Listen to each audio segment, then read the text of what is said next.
It's lovely to be here on such a beautiful day, and it is now the time that we go over to the lovely Emma Britton from BBC Radio Somerset to hand over to her for the introductions. Thank you very much, Phil. Good afternoon, ladies and gentlemen, and welcome to Vivery Park, and the second of two Gardeners' Question Times events being held here at the Taunton Flower Show. Yesterday afternoon, the tent was full of people from Lyme Regis. We had a coach party in. Anyone from Lyme Regis? Oh, thank goodness for that. So this is not the radio version of Question Time that you're used to hearing. However, it is fantastic that this afternoon, and indeed yesterday, this is being broadcast live on Apple FM 97.3 here at the showground, but also as well online at applefm.co.uk. So it's great that more people are able to hear our event this afternoon. Let me introduce you to our panellists this afternoon. Make them feel welcome. So on the far end there, we have a man I like to call the God of Gardening.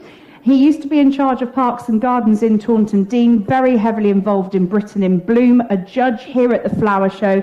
There's not much he doesn't know about gardening. He's also an MBE. Put your hands together for Vic Verrier.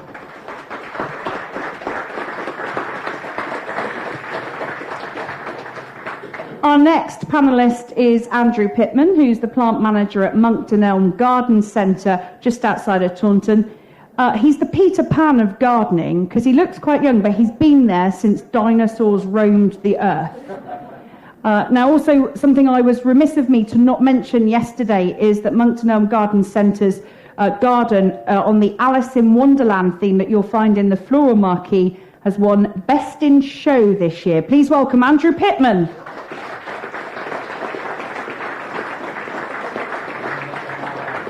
And finally, but last but definitely not least, Alan Cavell. What Alan doesn't know about allotmenteering is not worth knowing. He's a national allotments mentor, and he's been involved in the opening of how many allotments in the last few years, Alan? One or two. 50, you told me. In what time scale? About 8 years. 50 allotments in 8 years. He knows his vegetables, or his onions, that's what you're supposed to say, isn't it? So he'll be great for all of your vegetable and allotment type questions this afternoon. Please welcome Alan Cavell. My name's Emma Britton, and I'm from BBC Somerset, the local BBC radio station here in the county. I know absolutely nothing about gardening. So if you want me to answer questions on Robbie Williams, chocolate, beagles, because I have a beagle, anything like that, then I'm fine, but gardening not. What I'm here to do is to keep you all in line. No heckling, but if you want to throw a tomato at us because you're worried what it looks like and you want them to tell you what's wrong with it, you can do that. We're also going to try and get as many questions answered as possible. So when you ask your question, Phil will bring you a microphone. Get it nice and close to your mouth, tell us your name, where you're from, and ask your question. And keep hold of the microphone, because there may well be an extra question that the panellists want to ask you. So, are we ready? Don't be shy. We're going to rattle through as many questions as we can. I wonder if you can come up with some that are even more unusual than yesterday. So, hands up for our first question. Who would like to go first this afternoon? There we go. Your name, madam? And your question, please. My name's Sarah Martin. Sorry, could you... My name is Sarah Martin. Sarah, good afternoon, Sarah. Good afternoon, Emma. I live in Bath, and I have an apple tree, which is about 3 years old. It's a pear tree. It's a commis pear tree, and it suffers from having orange spots on the leaves. I pick the leaves off regularly to try and discourage it spreading, but it comes back again and again. And I do this throughout the season. This has happened for the last 3 years, and I'm still doing it this year. I was wondering if there was anything better I could do. So a pear tree with orange spots on it? Yeah. On the leaves. On the leaves. On the leaves. Okay. Vic? Right, I'll kick off. Good afternoon, Sarah. Commis is a lovely pear, and you get them ripe. I can remember an uncle of mine used to grow them in a very small orchard, and he used to say when I was sort of growing up, boy, when you get one of them commis off the tree, you'll need a bib on because they literally drool. They're literally full of moisture. A lovely, lovely pear. But they are very susceptible to pear spot. Normally, when you said orange, I was a little bit confused. It's not a rust, you don't think it's on the leaf. It's not a rust. Only normally, on the commas, you get pear spot, which is normally black. It's like a black spot on roses. It's not at all. You're shaking your head. Definitely not. It's definitely orange, very bright orange. Right, so it's a rust spore of some sort. And it's a very circular, very small round. Yeah, so it is a rust of some sort. Only normally with black spot on commas pears, a number of reasons. Sometimes it's poor growing conditions, i.e. you may be growing on heavy clay. I don't know what sort of soil you've got. It's very alkali soil. Yeah, that could be an indicator, but usually heavy or wet soils on pears will indicate, and you get black spot or pear spot on them. It's not particularly wet. Whatever it is, it's fungal rather than an insect sort of nibbling it. So my only problem is, this is where I've got to look in Andrew, because over the last few years, chemical-wise, as you know, lots and lots of the ones I was going to be able to recommend to you to put a spray on are not now available. Are there any safe fungicides now on ornamental fruit trees, Andrew? Afraid not. Has it got much fruit on it? Oh, absolutely covered in it, despite the fact that I picked quite a lot off. Right. It's very, very difficult. Now with a lot of the legislation, a lot of chemicals have actually been withdrawn, particularly for fruit and veg, and the fungicides just aren't available. And so you cannot safely spray with sprays that are for ornamental plants. I must admit, I wonder, without actually seeing the problem, it's very difficult for us, and I can see where Vic's going with the fungal side and the rust. I wonder if it might be pear blister mite, and that's a sort of an orangey pinky colour, and it starts off sort of like April, May time, and it's like a puckering of the leaf. And then the leaf and the little blisters, they start going browner as the season progresses. Well, I pick them off before that happens, yes. But that's what does happen if I don't pick them off. That's the very best thing that you can do, is to pick them off. But again, it's called pear blister mite. And again, there's no chemical control on the amateur market. The thing to do is, some years it's very, very bad, and then you might not get it again. Sarah, can you still eat the pears? Oh yes, I can still eat the pear. But it just doesn't look very good on the tree. I'm just worried about the health of the tree, but as it's a young tree, I'm trying to encourage it to grow big and strong and vigorous. Yeah. On both accounts, whether I'm right or Vic's right, I would say keep the tree regularly watered and regularly fed, because quite often if you can boost the plant's vigour, you can actually help it grow out of these conditions. Yes. What should I feed it with? I like Vitax Q4. What the heck is that? Sounds like a nuclear weapon. Oh, what? It's called Vitax Q4. And, Vitax Q4. Yeah, and it's a pelleted manure that you use. Well, it's not really a manure. It's a plant food, and we feed nearly all our plants at Monks and Elm on it. And it's sort of middle of the road money-wise. It's not the most expensive one, and it's not the cheapest one either. Okay. Sarah, thank you for your question. Thank you very much. Okay. Next question, please. Lady there in the pink fur. So nice and loud into the microphone so that the whole tent can hear you. Good afternoon. Good afternoon. What's your name, madam? Chris Warren from Teignmouth. Hello, Chris. My question is about alströmerias. Do you deadhead when the individual flowers are finished, or when the whole plant's finished? And do you pull or do you cut? Alströmerias. Who wants to take that one? Go on then, Vic. How do you deadhead your alströmerias? I would pull them. Alströmeria, if you don't know, it's sort of like a lily-like flower, paisley colours quite often. A number of years ago, and they're still available today, used to be Alströmeria licu hybrids, which were very paisley little patterns on them. Very, very good for cut flowers. You know, you see them in the florist shop. You probably use them yourself for cutting.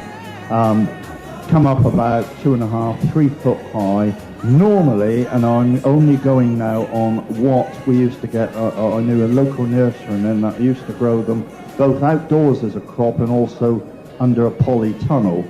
When the flowers had finished, gradually ease the watering off, the stems would go brown, and literally just catch them hold quite low down and just go a little pull. And he used to pull them straight out. I don't think there's any hard and fast rule. If you went across with the secateurs and just chopped them right down, don't they would come to any harm. So wait till the whole plant's finished? Yeah, absolutely. The thing is, you want the goodness, as you know, when you dig them up, if you don't know what we're talking about, it's not a normal root, it's a little tuber. When the plant starts to die back, then the food or the goodness from that plant is going back into that little tuber. So that's what you want. Wait until as late as you can, either chop or just a light pull. And normally they will come out without you touching and damaging the tuber. Okay? Thank you. Thank you for your question, Chris. Thank you. Gentleman there, your name, sir, and your question. My name is Bob Hart from Taunton. My front garden is riddled with bindweed. Bindweed. It hasn't reached the back garden yet, and I don't want it to. I've tried Roundup and so on, but couldn't get rid of it. What's the best way, please? Well, I'm sure each of us will, well, not me, because I haven't got a clue. I'm sure, and everyone, Alan, do you want to kick off with the dreaded... Anyone else got bindweed? It's horrible, but isn't it fascinating how it does it? Because it can't be there 1 minute, and the next minute it's like spiraled up your best bits, and it's suffocating them, isn't it? Alan? Yes, hi there. All I know about bindweed, it's an absolute nightmare. And the worst thing you can do on an allotment is rotivate it in, because it just spreads it around. The other thing I know is that the more you move it, the quicker it goes. So I would use Roundup, but I would also, in the flower garden, or my wife in the flower garden, we use an inverted funnel and then just spray it down there so it doesn't go everywhere. It definitely works. Andrew, anything to say on bindweed? Another tip is bindweed will naturally want to go up. So in the area that you've got that's infested, put some canes or some pea sticks there. It will run up there, and then you've got plenty of leaf there that you can actually get the chemical on. Sure. And you will have to keep doing it until it disappears. Yeah. Vic, anything to add on the dreaded bindweed? Well, no, exactly what Andrew's just said. A very good tip is literally a cane, and as Emma said, it goes everywhere. So get it on that cane. It will go up and up and up, and then what you do is a good idea is a Coca-Cola plastic bottle that you get the drinks in. Cut the top off of that and the bottom off of that. Make a little shield. Nice and close, Vic, because I can hardly hear you. Then you pull the cane out, and the whole thing will wind back inside that little plant. And then with your ready-to-use, as the RTUs, we've got the ready-to-use little spray glyphosate Roundup, spray into that little container, and that will help. But whatever you do, you just got to watch that you don't get it on other things. Anyone in the tent successfully dealt with their bindweed? Have we got anyone out there with any extra bindweed tips? Because it is, along with the dreaded S word that rhymes with drugs, which we haven't had a question on them yet. We did last year. We were here for 3 days answering people's questions about slugs. So yeah, okay, bindweed's just an absolute terror, isn't it? Bob, good luck. Go and buy some canes. I know a garden centre near here. I couldn't possibly name it. But there is a garden centre nearby. Okay. Other garden centres are available. Product placement. Yeah, you're listening. You're here for Gardener's Question Time at Taunton Flower Show 2015. This is also being broadcast live on Apple FM 97.3 here in Vivery Park. So, our next question, please. Hands up for our next question. Lady there in the lovely blue shirt. Thank you, Phil. Your name and question, please. Yeah, my name's Leela Sanson from Glastonbury, and I have a honeysuckle that's on a northeast-facing wall, and it's very big and vigorous, and every spring it grows well. It's on a trellis, but then after about a month or so of good growth, the leaves start to get speckled and start to drop, and then I get very few flowers. So a honeysuckle, then it starts to drop, very few flowers, speckling on the leaves. Is that normal for a honeysuckle, Andrew? Well, unfortunately, it is normal because the dreaded honeysuckle does get powdery mildew and it does get rust. And the sprays aren't very effective. Again, prevention is better than cure. I would suggest that once it's finished flowering, you cut it back by about a third. And then next spring, make sure you feed it something again like Vitax Q4 and look after it. And the more you look after it, the less likely it's going to be under stress and you're less likely to get it. But because it's an ornamental plant, you could spray it with a product called Cystane, which is a fungicide, and that will actually prevent it. But you do need, with honeysuckles, to prevent it because you can't cure it. Okay, yeah. All right, Thank you. Thank you for your question. Thank you very much. Yes, Vic?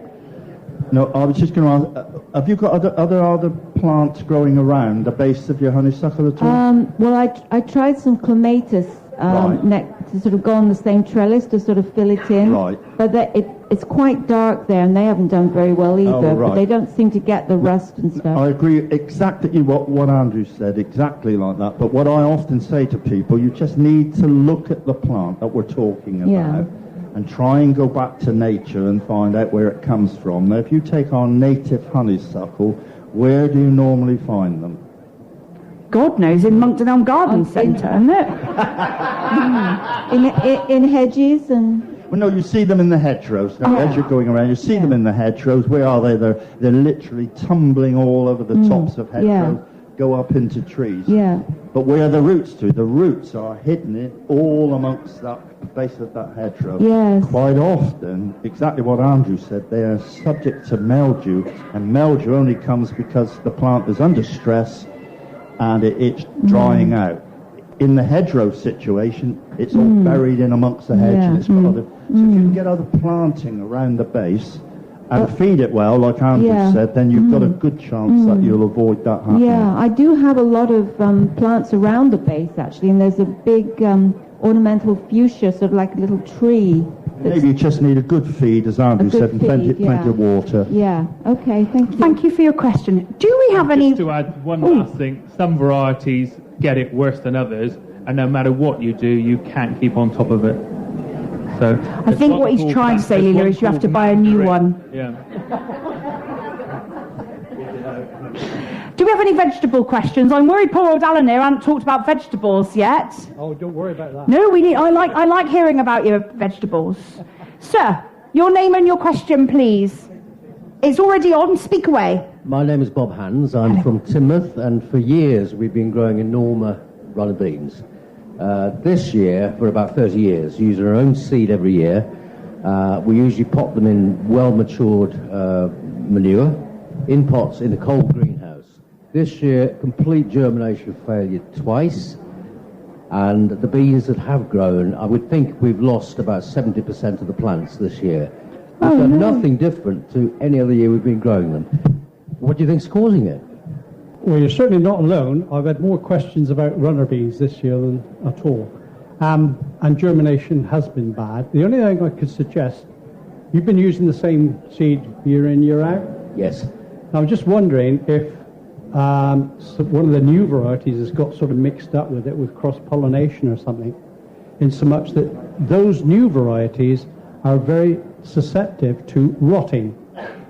Without going into too much detail, because they've been bred to be stringless, extra long, whatever, the actual outer skin has become thinner and thinner. And unfortunately, it absorbs water far too quick. And lots, although you might not be watering in the pot stage too much, they are taking up too much water too quickly. And in fact, they do rot. Did you inspect the seed itself? Yeah, a lot had rotted. Yeah. But I would suspect it's difficult for us because we've been doing this for 30, 40 years. I know. And we normally got pounds and pounds and pounds of runner beans. I know. Quality, it's so disappointing. I think possibly this is one of the years, and I do this, without really trying, is to change it and just invest in maybe a new packet. But I would strongly say some of the older varieties are probably best for all the bad seasons and the good seasons. The Jeremy Vines show guy in Wales, Terry, suggested it was cold nights. Yeah. Would that be it wouldn't help it. It wouldn't help it. But the actual, the setting of the seed, the setting of the flower can be a problem as well. All sorts of things. There is one theory that it requires not necessarily bees to do it, because where they originally came from was probably Mexico, and the natural pollinator would have been a hummingbird. And, the west of England's a bit short on hummingbirds at the moment. So I'm not suggesting that's what it is, because that's later in the stage, but all these things add, and bearing in mind, this could have been set last year, so the problem could have been in the seed from last year. Oh, Bob. Oh dear. Are you a bit annoyed? I'd be fed up. 30 years, and it's all gone pear-shaped. I actually bought some rather tatty bean plants because we'd lost them all. Yeah. And even they have keeled over. So is it generally a bad year for runner beans? Anyone got decent runner beans? Oh, there's always one, isn't there? To be fair, there was about 6.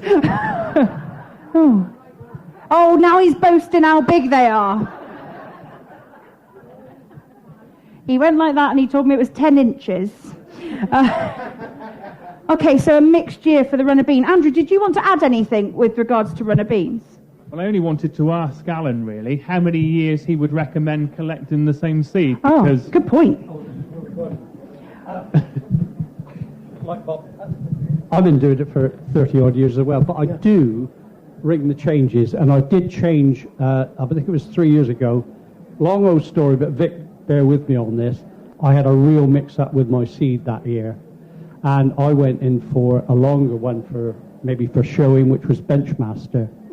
The way I actually do this, I don't save my seed every year. I save every 3 years and use 3 year seeds.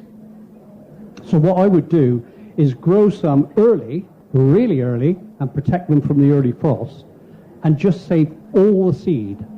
Not pick some, save some, and that way you select the very best. I think a lot of us wait until the end of the season and then let some go dry and save those.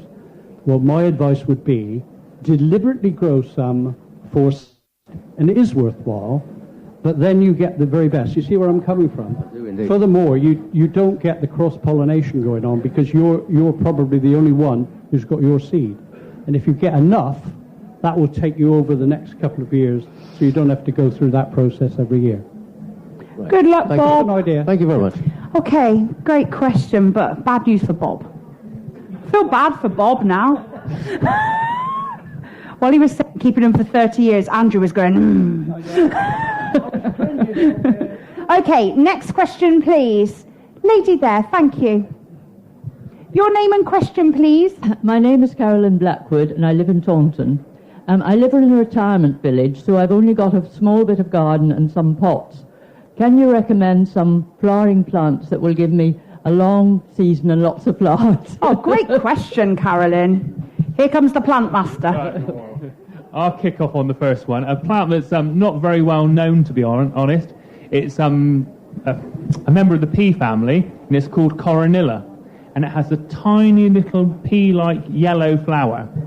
And it will flower from very, very early on in the year, right the way through to the frosts. And you can grow it up a wigwam in a pot. Yep. So about sort of 4 or 5 feet with a lovely architectural wigwam and nice ornamental pot, and it will flower right the way through for you. And it's evergreen, and there's a little variegated one as well called Coronilla glauca variegata. And it's got a little lemon scent to it. So I reckon he made that up. Unusual, but it is very, very nice. So Coronilla, right? Yeah, Coronilla. Yep. What else, Andrew? Any other? I'm a woman with a paved over garden and just a bit of lawn, so I'm trying to do some pot stuff. So any more recommendations? I must admit, I like fuchsias. I think hardy fuchsias are a very, very good value for money. In pots, they're not always hardy, to be fair. If you have a very hard winter, you might actually lose them because they don't like their roots being frozen. But for value for money, for about sort of £5-6, they will flower all the way through. And I like the very, very tiny ones. Yep. I think they're sort of more eye-catching than the big blousy ones.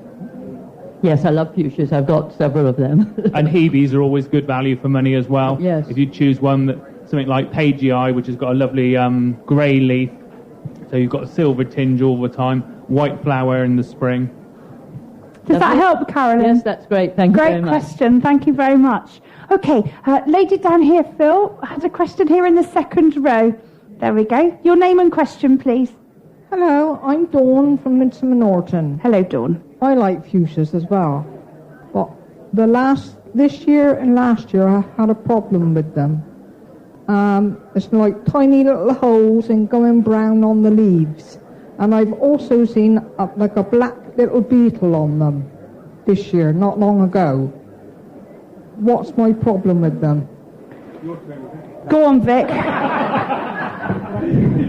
I'm told it's flea beetle. Flea beetle. Dawn's been told sure. It's flea beetle, Vic. Yeah. Flea beetle, I wouldn't have thought so. No? Flea beetle normally attack the brassica family, you know, radishes, swedes, cabbages, cauliflowers, little tiny things like a flea almost.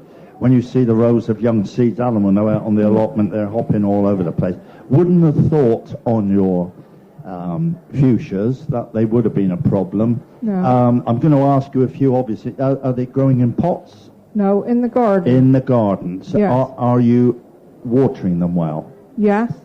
Yes. I'm just wondering, you see, because fuchsias normally they flower well on the younger wood, as you know, need plenty of moisture. I have had them in the garden quite a while. Right. Is that a... Well, it could be. So these are hardy fuchsias. Yes. Are they hard? Yeah. You don't know which ones at all? Are they great big tall ones like Riccartonia, which is a huge great thing, or Magellanica? Yeah, there's that one. Display. Right, yes. Garden News. Oh yes, yes. So yeah.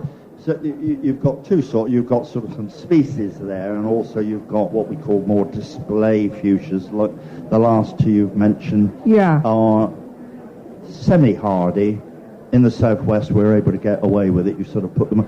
But I would still think, going back to your initial question, I would think it's probably nutritional rather than... I'm not saying you haven't got these little creatures in there. No. But I wouldn't have thought that you would start to need, to get the old spray can. There are a number of products which you could use, but I would think you would need to boost the nutrition if they're in the garden. I would, again, back to Andrew's Q4, Vitax Q4, which is a good general all-round one. Right, okay. You could even liquid feed at this time of year with a high potash feed, like Right. which you feed to your tomatoes. Well, Get the plant in a better health. Right. And because it's in the garden, if you've got access to compost, if you're a compost heap, Yeah. or a bit of the old farmyard Yes, I have. manure, Yeah. they will benefit from that. And then in Okay. the winter, do you straw them at all or protect No. them in any way? They I come leave through. them in the garden. And they're okay. Yeah. I would have thought boost your nutrition and make the soil, improve the condition of the soil a bit, keep them well irrigated. Right. Without the need, because I'm not one of these that want to go out with a spray every No. 5 minutes just because something's creeping over No. it. And it Right. could be, without seeing it, Andrew's going to come in on this, I'm sure, it could be one of dozens of things that would make a hole in the leaf, from an earwig to a beetle of some sort. Andrew, any thoughts? Well, I was hoping you were going to say that they were in pots and we were going to say they're overwatered. Because with fuchsias, although they like to be kept moist, they don't like to be sat in water.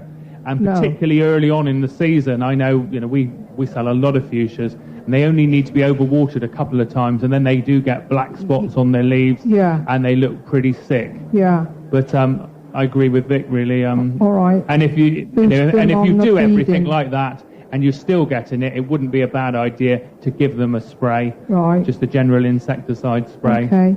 All right. All right, Dawn. Yeah, Thank you very much for your question. We've got about 15 minutes left. As well as being here at Taunton Flower Show, we're live on Apple FM as well, 97.3. So if you did have a question and you were holding back, you've only got 15 minutes to get them in. So, lady at the back, please, your name and question for our panellists. Thank you. I'm Sue and I live in Taunton. I run a small gardening business and I've got a couple of clients who've got Clematis montana, which are like just out of control. And I just wondered how I could retame them because they're all bare going up the side of the house, and then there's all the flowers are up on the eaves almost. Andrew? One of the first things is when they're replanting in the future, let them choose a more compact variety, because Montana is fantastic, but it is very, very vigorous. And unlike a lot of clematis, it will take hard pruning. and we have that certain sort of law.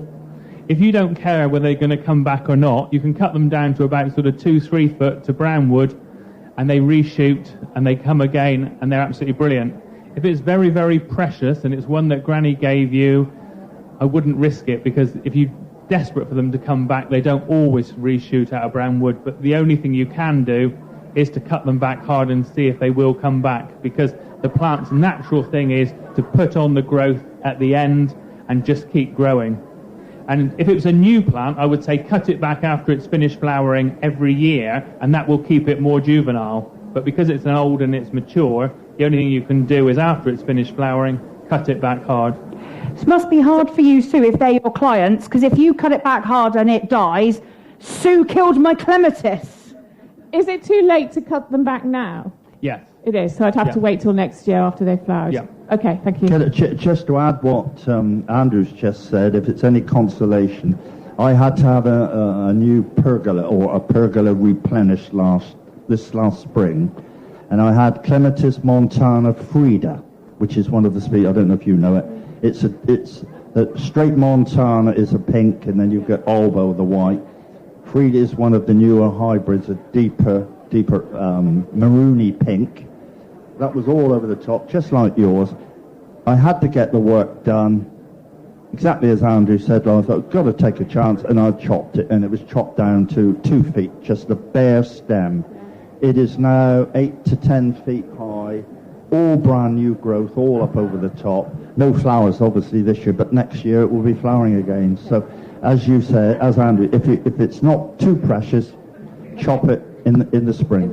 Okay. Can I tell my clematis story now? So I was here a few years ago, and there was a clematis grower, and I went up to him and I said, is it clematis or is it clematis? And he went, I don't care what you call it, love, just buy one. Because I hear it called so many different things. Okay, right, next question, please. Lady down here in the 3rd row, and then we'll come to the lady in the 2nd row. Your name and question, please. My name is Lavinia, and I'm from Ilminster. What would you recommend for growing up an east-facing, fairly exposed, pebble-dashed, 2-storey wall? It'll have to be on a wire frame or meshwork or trellis or something because of the pebble dash, but it's east-facing and fairly exposed. And very, very bare at the moment. First of all, is it in a pot or in the ground? Sorry, there is a planting border in front of the wall. Brilliant. And then terrace out from that, but there is a planting. So it could go in the border? Right. Oh, yes. In the border, there's a number of things that will grow there. First thing would be pyracantha. Very vicious, very, very tough, easy, reliable, very rapid grower, huge thorns, so stop people climbing up looking in your windows. Although anyone wants to climb up a pebble dash wall could come in my book. Fair play to them. There are no windows on this wall. Oh, right. It's so hardy. Pyracantha is a good plant because it's so hardy, it's evergreen, it flowers in the spring, berries in the autumn. It's a little bit boring, to be honest, but it will succeed where a lot of plants won't. You've got the boring Cotoneaster, that would like that wall as well. If you're looking for something evergreen and a bit colourful, Euronymous is very good. Not going to give you any flower, but if you've got a nice structure of Euronymous on the wall and put some wires up, train it across, and then actually put a species clematis through it, something like an alpina with a little tiny nodding blue heads in the spring, that could be quite nice. That sounds nice. Yeah. And the other one is that there's a very nice climber, not actually a climber, sorry, a shrub called rhamnus.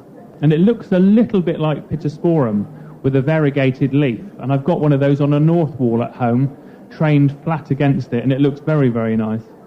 Does that help, Lavinia? Thank you. Yes. Great question. Thank you very much. Phil, lady in the 2nd row there. There we go.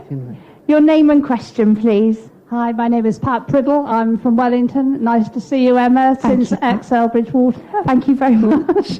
What's your question, Pat? I've got a hedge bank from where we live in the garden. It was an old hedge bank, and I've tried to grow various bits and pieces on it. Odd things will grow, but it tends to moss over. So it's not good, and I really think about making it a more permanent sort of evergreen, bushy area. so that it's easier to look after, and it will actually have a show, because at the moment it's just very sparse with what decides to grow and a lot of moss. Have you any suggestions that may be good for growing on an old hedge bank? When you say back, it is literally what? Have you got fields the other side of your house? Or Well, we're adjoined to a pathway, so we're sort of the end house next to a Right. pathway, so there's a fencing along. So how high is this bank that you've got? Well, is this table sort of thing? well, from the platform to the table, yeah. Yeah, and it's sort of a rounded bank. And what's on it other than moss? Other plants growing? A lot of stones that keep coming through. I obviously dig in a lot of But stones. no planting whatsoever? Well, I've been planting. I actually had a winter-type honeysuckle, which actually has grown ferociously against the fence, but doesn't produce an awful lot of flower. But what were you trying to achieve? Did you want it to become sort of a little hedgerow on top of a bank like you'd see out in the countryside, or? Well, I or think, did you no, want I want to something see something more sort of, ornamental flowers, rather ornamental, than wildy. yes, yes. Otherwise, I was going to go down the route, with a few, the wild nuts and rosa, the common dog rose and things like that, because they're so good on that sort of dry bank environment. Other than that, I mean, there are plants which will go on the top of the bank and sort of semi-trail. Escalonias come to mind, which is an evergreen shrub with long arching stems. There are a whole number of varieties, Andrew, aren't there, from a white to a pale pink, right the way through to deep pinks, which ideally will go on top of a bank like that and sort of arch down over and cover the area. I mean, that's one suggestion. Just to get a little bit of evergreen in it, there's all sorts of euonymus that will again stand the more drier conditions. These are not noted for the flowers, but they are noted for the foliage. Silver foliage, golden foliage, just pure green foliage. So you've got that all the year round. That's another option, even planted in amongst things like escalonias. And Is it sunny or shady? It's more on the shady side, really. Right. And part of it can be a bit damp. But, I mean, it's quite a deep bank, To be fair, things like the boring periwinkle, it can be very invasive, but it will grow almost anywhere. And in the right place, it can be quite attractive. You have a nice evergreen, variegated leaf. You get flowers in the spring, sometimes a second flush of flowers later on. A few euonymus in there, like Vic said. If you've got a bit of soil in there, some spring bulbs to give you some flower early on. Lalium's quite good. The what's it called? The nettle. It's a member of the nettle family. Lamium nettles, which is a member of the dead nettle family, and that would naturally grow in a hedgerow. It would. And the Rose of Sharon. Do you know? I mean, a lot of people know they're weeds, but these bright yellow flowers, full of stamens, used as a ground cover and nothing else, would go ideally with the vincas, the periwinkles that Andrew's mentioned. You could use that sort of thing. If you want something evergreen and would give you that lovely smell towards Christmas time, would be the Christmas box, a thing called Sarcococca. Bit of a name, Emma. Sarcococca. What do you look at me for? I'm quite happy with my hedge box, thanks. You love these big, long botanical names. No, I don't. I think you make them up. No.